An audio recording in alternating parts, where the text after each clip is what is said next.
नमस्कार बधु, स्वागत है बड़े ही महत्वपूर्ण प्रश्नों के साथ नया वीडियो। यह वीडियो रहने वाला है विज्ञान के और साथ ही विज्ञान के साथ पर्यावरण के और पर्यावरण के साथ ही सामान्य अध्ययन के।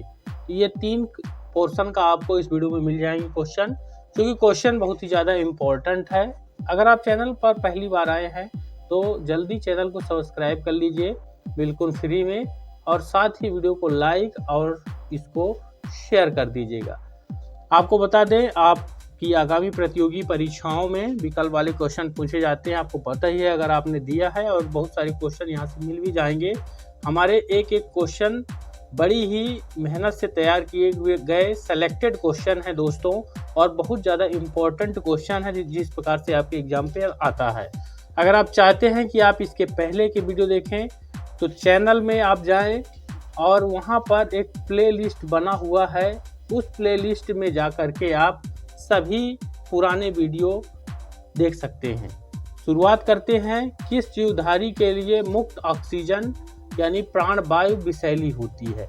तो क्या ऐसा हो सकता है कि ऑक्सीजन किसी जीव के लिए विषैली हो सकती है? जी हाँ, उसका नाम बताना है। लाइकेन, कवक, अवायवी जीवाणु, वायवी जीवाणु। आप सभी को पता है कि ऑक्सीजन के कारण जो जीवित हैं, सजीव हैं, वह जिंदा रहते हैं, लेकिन यहाँ पर एक ऐसा जीवधारी है जो ऑक्सीजन जिसके लिए जो है तो विषैला होता है। कौन सा है, उसका नाम बताना है। तो देखिए यहाँ पर ये चार विकल्प आपको मिलेंगे। राइट आंसर आपको बता देते हैं, अवायवी जीवाणु जो होते हैं उनके लिए ऑक्सीजन जो है विषैली होती है। अगला इम्पोर्टेंट क्वेश्चन है कि एक जीव द्वारा दूसरे जीव के भक्षण से किसकी हानि होती है? यानी एक जीव दूसरे जीव को अगर मार कर खा लेता है तो इसमें किस चीज की हानि होती है? भोजन की, जीवद्रव्य की, रसायन की, ऊर्जा की। तो दोस्तों यहाँ पर किसकी हानि होगी? सभी विकल्प एक जैसे ही है, और सोचने पर दिमाग की तौर पर अगर आप लगाएंगे तो भोजन लगाएंगे या तो जीवद्रव्य लगाएंगे, लेकिन राइट आंसर होगा यहाँ पर ऊर्जा की हानि होती है। मान लीजिए 100% ऊर्जा पहले वाले जीव में थी जिसकी मृत्यु हुई, दूसरा इसका सेवन करता है तो ये 100% जो ऊर्जा है ये इसमें नहीं जाएगा, ये 100 से कम परसेंट, मान लीजिए 90% ये सेकंड वाला ग्रहण करता है। इसके बाद तीसरा आएगा, वो उसके पास 80% की एनर्जी जा पाएगी। तो कुल मिला के ऊर्जा की हानि होती है। अगला इम्पोर्टेंट क्वेश्चन है, कौन सा वायु प्रदूषक दिल्ली में मोटरों से नहीं निकलता है? दिल्ली में, क्योंकि दिल्ली का यहाँ पर इसलिए पूछा जाता है क्वेश्चन पर, वहाँ बहुत सारी जो है तो वायु प्रदूषण की समस्याएं हैं और बहुत सारे मोटर वाहन भी हैं। तो यहाँ पर देखिए दिल्ली में मोटर वाहनों से नहीं निकलता है कौन सा? SO2, hydrocarbon gas, fly ash और CO। यहाँ पर देख सकते हैं SO2, इसको ऐसे भी लिख सकते हैं, हाइड्रोकार्बन है, हाइड्रोजन से बना हुआ कोई भी हो, फ्लाई एश है, और CO यानी कार्बन मोनोऑक्साइड, ये हो गया आपका इस तरह से। तो यहाँ पर कौन सा होगा? तो राइट आंसर आपको बता देते हैं, हाइड्रोकार्बन गैस जो होती हैं वो दिल्ली वाले वायु प्रदूषक दिल्ली में मोटरों से नहीं फैलता है या नहीं निकलता है। हाइड्रोकार्बन ध्यान रखिएगा।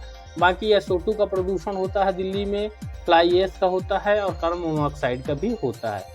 तो इसका राइट आंसर हो जाएगा हाइड्रोकार्बन गैस ही। अगला इम्पोर्टेंट क्वेश्चन है कि संसार का वह नगर जहां सबसे अधिकतम SO2 प्रदूषण है, कौन सा है? SO2 यानी सल्फर डाइऑक्साइड इसको बोलेंगे। SO2 प्रदूषण कौन सा है? विश्व स्तरीय क्वेश्चन पूछा गया है। तो यहाँ पर देखिए, सियोल दक्षिण कोरिया में है, नई दिल्ली भारत में है, मिलान इटली में है, और न्यूयॉर्क अमेरिका में है। किस में यहाँ पर होता है? तो यहाँ पर देखिए राइट आंसर कौन सा होगा? राइट आंसर आपको बता देते हैं, मिलान होगा इटली में। यहाँ पर सबसे ज़्यादा जो है तो SO2 का प्रदूषण होता है संसार में विश्व स्तरीय, मिलान इटली में। अगला इम्पोर्टेंट क्वेश्चन है कि वायु प्रदूषित वायु में साधारणतः पाई जाने वाली धातु कौन सी होती है? ये क्वेश्चन दोस्तों बहुत ही अच्छा क्वेश्चन है कि वायु अगर प्रदूषित है तो उसमें कौन सी धातु पाई जाएगी। अब धातु अगर आप जानते हैं, नॉर्मली एल्युमिनियम, सोना, चांदी, तांबा, लोहा, इसको ही जानते हैं, लेकिन यहाँ पर दोस्तों कौन सा धातु होगा? कैडमियम, सीसा, पारा, जिंक। तो कौन सा हो सकता है यहाँ पर? तो यहाँ पर राइट आंसर हो जाएगा, आपको बता देते हैं, सीसा जो है ये धातु पाई जाती है। साधारणतः जो है ये धातु पाई जाएगी प्रदूषित वायु में, सीसा। अगला इंपॉर्टेंट क्वेश्चन है, एक भारी नाभिक के दो हल्के नाभिकों में टूटने की प्रक्रिया को क्या कहते हैं? यानी एक नाभिक है यहाँ पर और वो दो यहाँ पर नाभिकों में, हल्के नाभिकों में टूटता है। ये दो हल्के नाभिक हो गए, इसमें टूट जाता है, तो ये प्रक्रिया कहलाएगी। नाभिकीय संलयन है, द्रव्यमान क्षति है, नाभिकीय विखंडन है और रेडियो एक्टिव विघटन है। तो यहाँ पर 4 विकल्प आपको मिलेंगे। तो यहाँ पर क्या हो सकता है दोस्तों, थोड़ा सा गेस भी करना है आपको। तो जब एक भारी नाभिक दो हल्के नाभिकों में टूटता है तो उसको क्या कहते हैं? विखंडन कहते हैं। ये विखंडन होता है, नाभिकीय विखंडन, यानी बड़ा नाभिक दो छोटे में टूट गया, इसको नाभिकीय विखंडन कहते हैं। और नाभिकीय संलयन कहते हैं जब दो छोटे जो है नाभिक यहाँ पर जुड़ के एक बड़ा नाभिक बनाते हैं, इसको नाभिकीय संलयन कहते हैं। तो ध्यान रखिएगा, ठीक। तो नाभिकीय विखंडन, एक बड़ा नाभिक टूट के दो छोटे नाभिकों में मिलता है। अगला इंपॉर्टेंट क्वेश्चन है, तूफान की भविष्यवाणी की जाती है जब वायुमंडल का दाब, यानी तूफान आने वाला है, मौसम वैज्ञानिकों के द्वारा रेडियो में, समाचार में, टीवी में ये सूचना दी जाती है कि सावधान रहे और वायुमंडल भविष्य तूफान आने वाला है। तो किस आधार पर की जाती है? यहाँ पर वायुमंडल का दाब क्या होना चाहिए? सहसा बढ़ जाए, सहसा कम हो जाए, क्रमशः बढ़े, क्रमशः कम हो जाए। इस तरह के विकल्प आपको यहाँ पर मिलेंगे।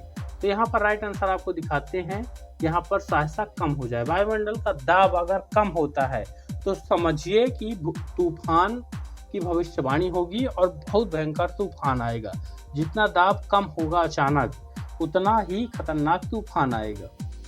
फिर अगला इंपॉर्टेंट क्वेश्चन है कि कोई एक कार एक समान चाल से गतिमान है जबकि इसका संवेग बदल रहा है, तब वह कार ठीक वृत्त की पथ पर हो सकती है, बिना त्वरण के किसी सीधे पथ पर गतिमान है, त्वरण सहित किसी सीधे पथ पर गतिमान है, बिना किसी त्वरण के गतिमान है। क्वेश्चन एक बार फिर बताएंगे, कोई एक कार है एक समान चाल से वह चल रही है, दूसरा जबकि इसका संवेग जो है बदल रहा है, तब वह कार क्या है? यहाँ पर देखिए, तो वह दीर्घवृत्त की पथ पर हो सकती है। दीर्घवृत्त यानी बड़े गोलाकार यहाँ पर पथ पर चल रही है, क्योंकि यहाँ पर देखना है संवेग बदल रहा है, यानी जब टर्निंग आती है तब उसका संवेग बदलेगा, ठीक। तो इस चीज को ध्यान रखिएगा। अगला इंपॉर्टेंट क्वेश्चन है, पीलिया एक प्रतीक है किस चीज का? वृक्क की बीमारी का, यकृत की बीमारी का, अग्नाशय की बीमारी का, थायराइड की बीमारी का।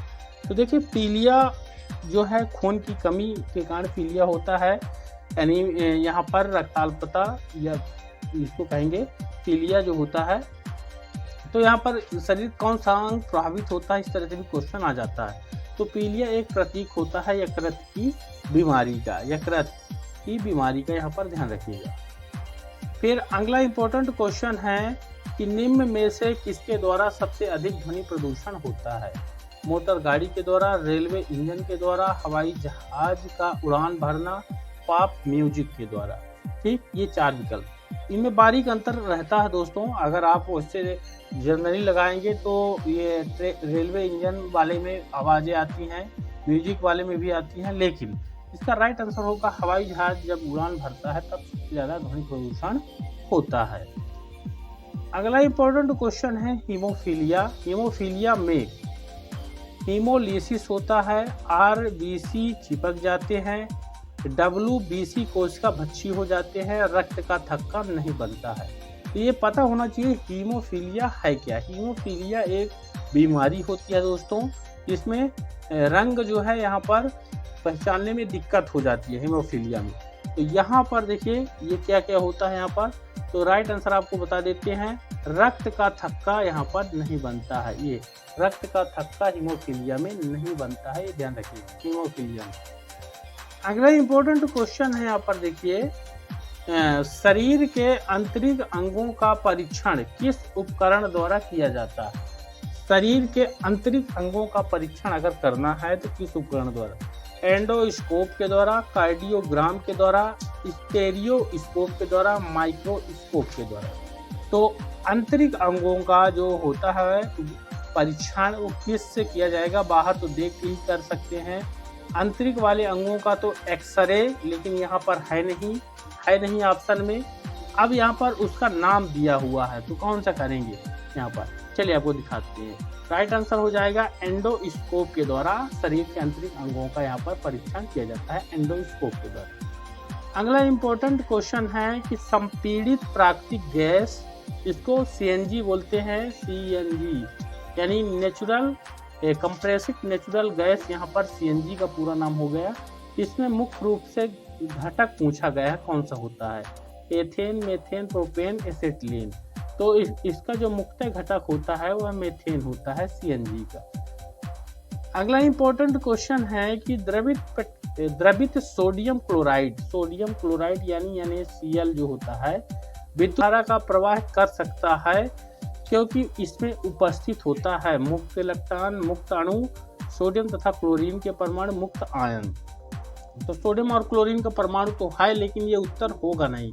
तो यहाँ पर करंट आता है NaCl में, द्रवित सोडियम क्लोराइड में, क्योंकि इसमें जो है यहाँ पर मुक्त आयन होते हैं। मुक्त आयन कैसे होंगे देखिए, Na+ में रहता है, Cl- में रहता है, तो इस चीज का ध्यान रखिए। मुक्त आयन के कारण इसमें इलेक्ट्रिसिटी या करंट जो है गमन करता है। अगला इम्पोर्टेंट क्वेश्चन है मटर के पौधा है, क्या है, शाख है, पुष्प है, झाड़ी है, इनमें से कोई भी नहीं। मटर का जो पौधा है, मटर तो सभी खाए होंगे, तो है क्या, किस श्रेणी में आता है, तो मटर का पौधा दोस्तों शाख की श्रेणी में आता है। राइट आंसर विकल्प नंबर ए वाला हो जाएगा। आज के इस वीडियो पर हम इतने ही क्वेश्चन आपको बताएंगे। मुझे पूरी उम्मीद है क्वेश्चन आपके लिए बहुत ही ज़्यादा इम्पोर्टेंट है, तो वीडियो को लाइक कर दें और इसको शेयर कर दें। और अगर चैनल को सब्सक्राइब नहीं किए हैं तो जल्दी से चैनल को सब्सक्राइब कर लें, ताकि लेटेस्ट और नए क्वेश्चनों को पा सके सबसे पहले। धन्यवाद।